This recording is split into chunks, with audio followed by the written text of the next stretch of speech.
সালটা তখন 1999। মাত্র 12 বছরের একটা ছেলে 2 পয়সার জন্য বিকানেরের গলিতে ঘুরে ঘুরে ভুজিয়া বিক্রি করছে, আর আজ সে 9,000 কোটি টাকার কোম্পানির মালিক। বিকানেরের একটি ছোট্ট গরিব পরিবারে 1908 সালে জন্ম হয় হলদিরাম। রাজস্থানের সবচেয়ে মুখরোচক খাবার হলো ভুজিয়া। আবার ওদিকে হলদিরামের দাদু বিকানেরের একটি মার্কেটে ভুজিয়া বিক্রি করত। পারিবারিক ব্যবসা হয়, ছোটবেলা থেকেই হলদিরাম ভুজিয়া বানানো শিখে যায়।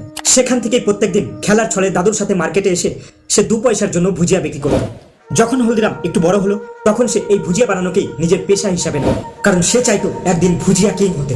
বেসনের সাথে ডাল মিশিয়ে নতুন ভাবে ভুজিয়া বানানো শুরু করলো সে। বাজারে নিয়ে আসলো নতুন সরু এক ধরনের ভুজিয়া।